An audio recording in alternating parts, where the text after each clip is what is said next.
Yo, what's up, everybody? Welcome to another installment of BrickWall Reviews.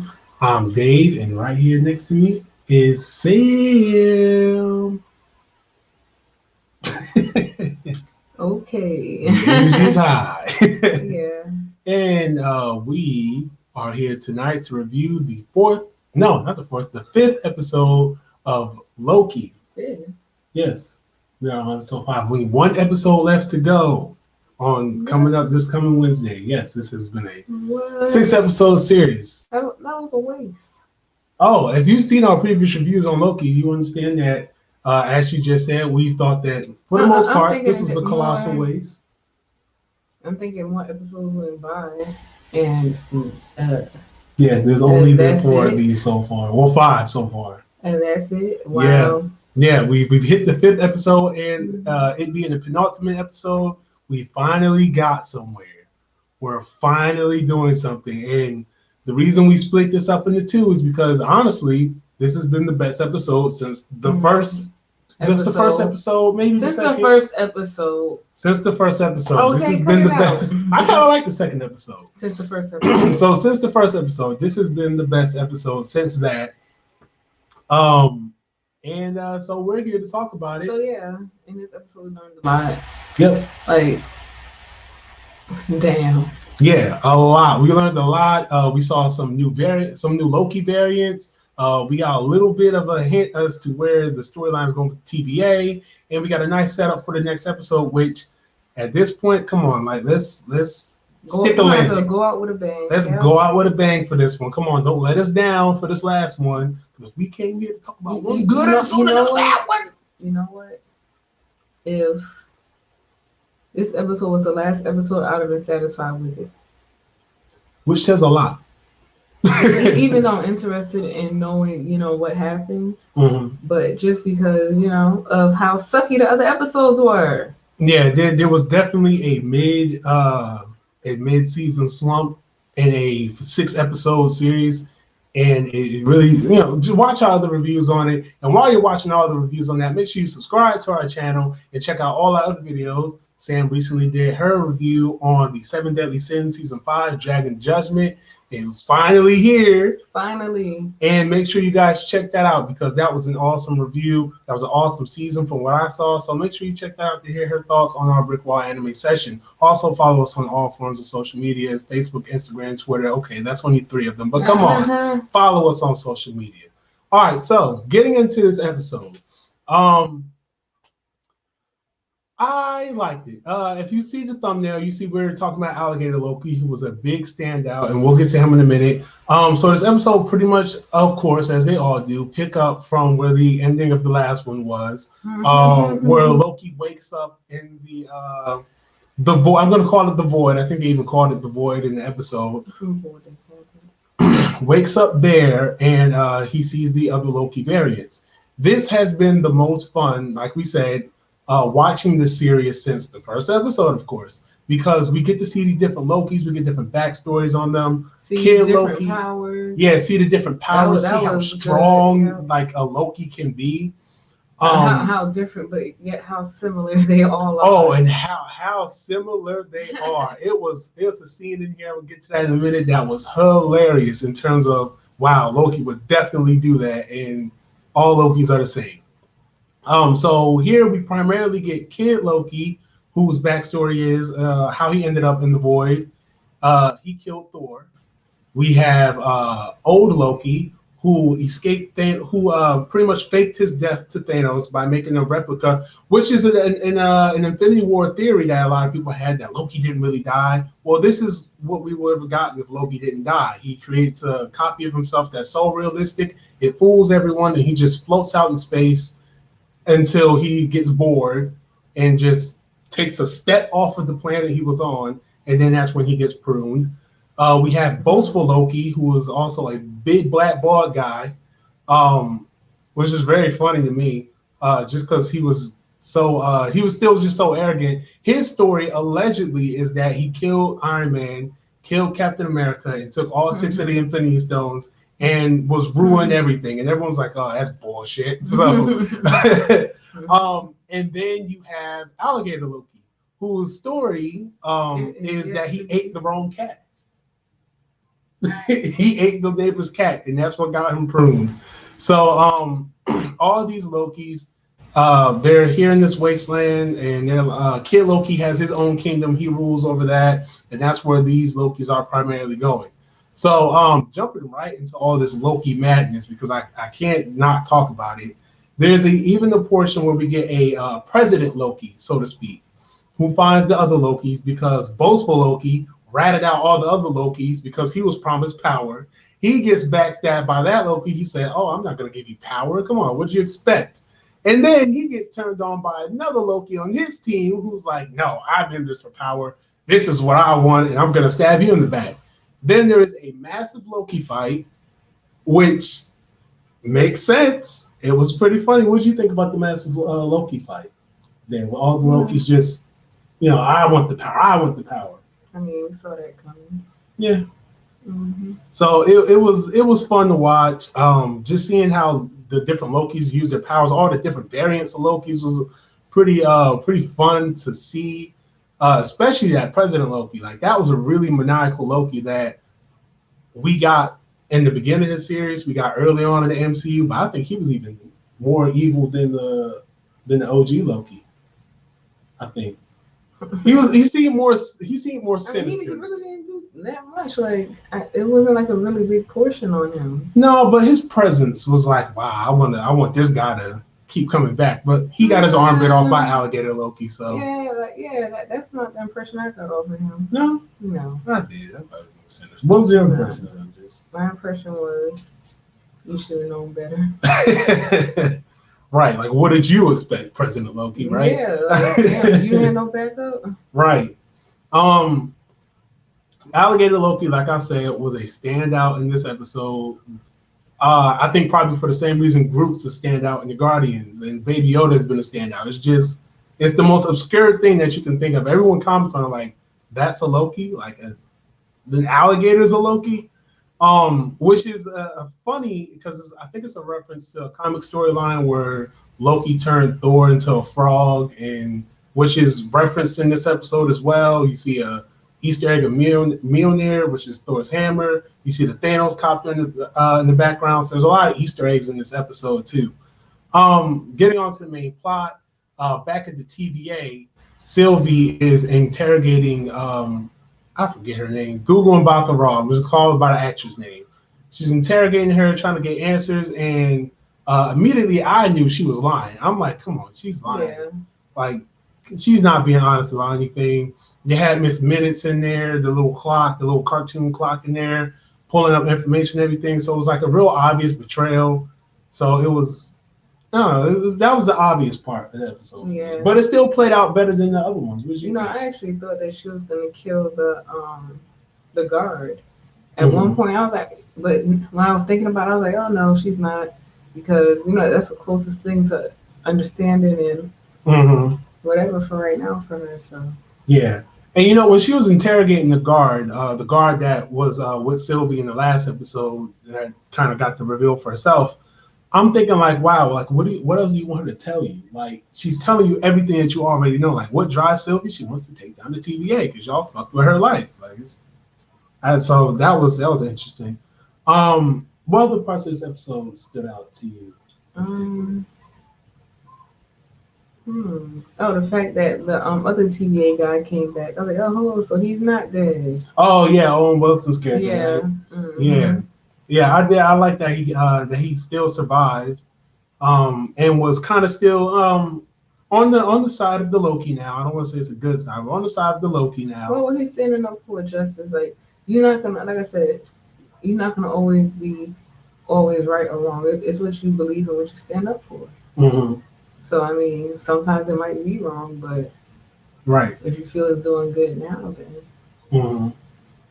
Yeah, so especially if you know better, like he knows now, he's like, damn, they are fucked up. Yeah. Yeah.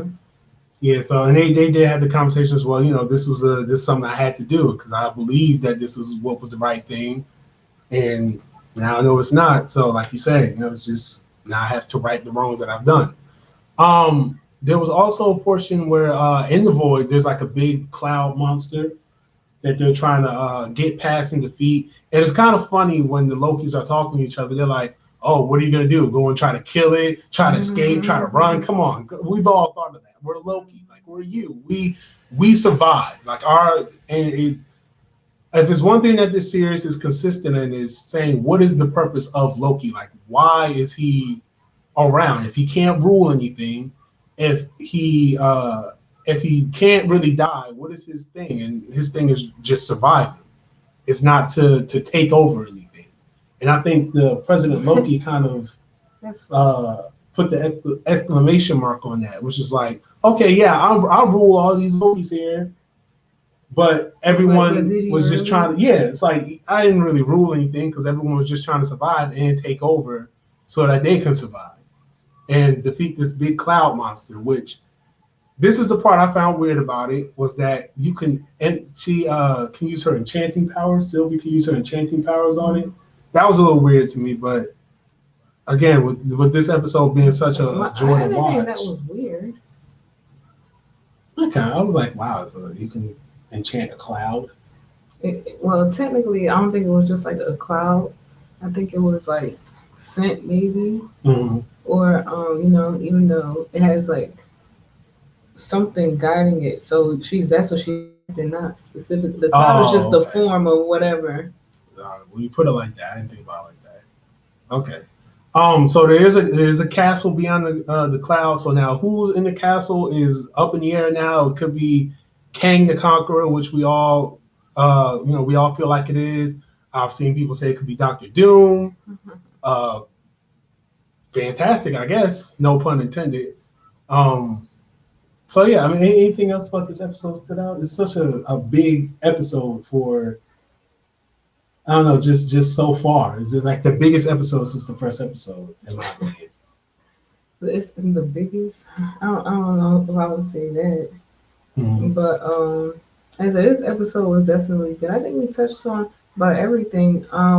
When the Lokis was like, "Oh, there's a girl Loki," like yeah, oh what? So yeah, they were. And I think didn't they kind of like all have their own version of a girl Loki, or was that just the one? I think it was only the one. Okay. I'm not sure. I can't remember. Yeah, it might have all been talking about the same one because they were saying, "Oh, she's scary. She's things like that." So it might have been talking about the same one. The two now, Sylvie and Loki, they have this attraction tension. And it was like that one scene when they were sharing the blanket and everything, just talking to each other. It was like so much of that tension between them, like that, them being attracted to each other and things like that, and not knowing what to say, not knowing how to maneuver around it. I don't know. That whole part, I'm sitting there like, come on, man. Either y'all going to hold a hand, kiss each other, or y'all going to move on, because what are y'all doing right now? But it was also sweet to see that kind of moment, but it was just like, oh, man, so much tension in this moment between them. It's like when you see two lovers. It's like when you see two lovers. Like, come on, y'all gonna hook up. Come on, like, y'all gonna get to it. Like, come on, you lady, come on. Yeah, that's why I felt from. I was sitting there watching, like, come on, y'all gonna hook up, or y'all not gonna hook up? Like, stop playing. I think that Loki developed feelings for Sylvia more at a more of a faster rate than she did for him. So I think that it's still her trying to keep what they got going on separate. She's not really, to me, wanting to have anything. She just want to stick to what she got to do and just get on what she got to do. So I think that right now it's basically her like battling that, and that's why I'm not pushing for, oh yeah, you gotta do a shot. No, because that's what she's trying to stay focused. Okay. I can see from that point of view. I can see it, understand it, but it's just they focus on it so hard. I'm just like, oh. Yeah. I mean, of course they are. They're focusing. I mean, it's a love aspect, so it's gonna, like I said. But the type of character that Sylvia is, she's more of a mission type of person. Yeah. And the fact that she didn't expect to run into Loki and for things to go the way they were, Right. So like I said, she's still mission minded. And I think that she's just trying to make sure she's taking the steps. And fulfilling her task of taking down the TVA. Okay. I can see it. But I still hold my reservations for that. Old Loki, because I know that was one of your favorite moments of the episode. Yeah, I would say that was my favorite part because we actually got to see, like, I mean, we always see like Loki doing like little basic shit, Mm-hmm. and I hate to say little basic shit, but it's little basic shit. Mm-hmm. So it was nice to see the actual power of. I mean, like I said, we saw it with Sylvia, or whatever, but to me that's still basic too, Mm-hmm. you know. But it was nice to see the amount of power that one of them could have. Right, because he built like A an whole entire, city. all of Asgard at that. Like Asgard is a humongous place. Like, for MCU watchers, like you've seen Thor, you've seen how big and glorious Asgard can be. And for him to just build, and then he kept building it up. Like as it was getting destroyed, he's still building it up, like rebuilding the things that was just crushed down and everything. Like that was the most powerful I've ever seen, I think, any character besides Wanda in the MCU. Because Wanda could do that, probably hold on for a little longer. I mean, I wouldn't go that far, and the reason I'm saying that Mm-hmm. is because we only saw the surface value of that power. Mm-hmm. Like, we don't know if it was like, what is it, holograms? Like, would you just be able to, walk through it? Would people be there? Yeah. So I couldn't put him on Wanda's level. Okay. Not at all. Wanda took over a whole city. Like memories, controlling people. But then with Loki being able to have the power of enchantment, because remember they was like, Loki, you could, like our main Loki could do that too. He just didn't know he could do it. So now with that, knowing that he can do that now, could you say that Loki could be more powerful than a Wanda? Mm-mm. No. You think they could be on the same power scale?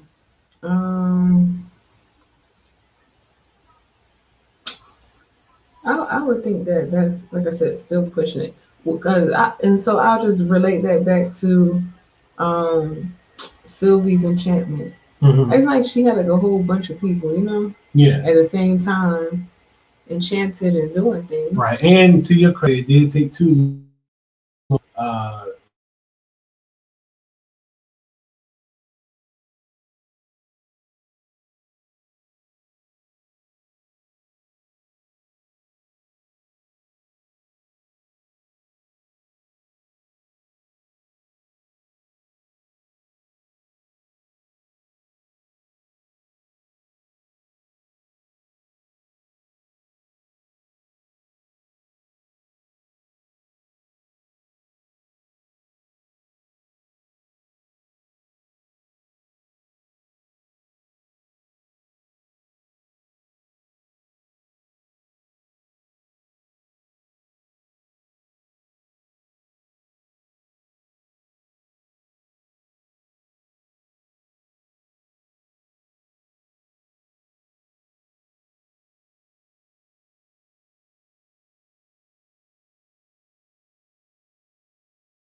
mm-hmm. Oh my god. I didn't know we were muted the whole time. Oh my god. We just hit a little mute, so if you ain't hear nothing we said, then we basically just said what we said earlier in the video. So, we were just talking about where we will rate this at, like what our expectations for the next episode will be. Okay, so I would have expected this episode to be episode 2, and to build up from that, to build up from that, to build up from that. Like that. That's what I expected Loki to be. Yeah. But we had episode 1, then bullshit. Then what? This is okay. So episode 1. What is the 5th episode? Yeah. Episode 1. Then bullshit. Episode 5. Like damn. Yeah. So I'm with you. I don't really have expectations. I just want to see who the big villain is. I want to see who they got to take down. In terms of, when I watch these MCU shows, Trying to drag this episode out. Oh good God, I hope they don't. Because like they're literally stepping to the castle at this point. I don't think there's really any other much setup that we need to do for this. But yeah, I always talk about how Marvel shows always can come and stick the landing at the last episode. This one, I'm just hoping we get a decent ending, just like you. I'm just hoping we get a good one. something we can enjoy, especially since we're splitting these reviews into two. Don't make me have to come back here next week and say, well, shit, I got nothing to say. This was ass! Like, but with that being said, Loki episode 5. We're still not ranking these episodes yet. I think we're gonna rank them the series as a whole fairly. But do you think that this episode is upping the overall? Bruh. Okay, so that's a no from her. Slightly ups the overall series for me. So we'll see. We'll see what the whole series gets from us after next week. But I can tell you, it may not be what the rest of you may be thinking in your head. It's probably going to be significantly lower. So with all that said, I gotta let them know. I gotta set the bar so they don't come in and say, "Yeah, we gotta love this whole series now." Hey, I mean, everybody's entitled to their opinion. Everybody like some things might suck for other people, other people might like it. Especially like I would say like just like what is it, Ant-Man and the Wasp, whatever movie I hated. So whatever movie, but yeah. So that's what I'm saying. Like, when people have like let's just say Loki is somebody's favorite character. Mm-hmm. Even though it does suck, the person's still gonna enjoy the fact that there's something about this character, right? And I get to go a little bit deeper into them, right? So I can't take that away from people. But damn, we've been here for 5 weeks. But so that's pretty much all we got to say about Loki episode 5. I keep saying 4. Episode 5. It was a good episode. I enjoyed it. A better episode. On par with episode 1. So come back next week where we will be talking about the finale of Loki. And then after that, we will maybe be back for another series. I don't know. Who knows? Mm-hmm. What if it's coming out? So I don't know, maybe. But until then, stay tuned to the channel, subscribe, share, and follow us on social media. Many reviews are coming there soon for 2 movies, Spirit Street 1978 and The Hunt. And next week we'll have sometime in the future we'll have a formal review for a movie that you guys all voted on our Facebook and on Twitter. So until then, this is Dave saying BrickWall Reviews. Peace.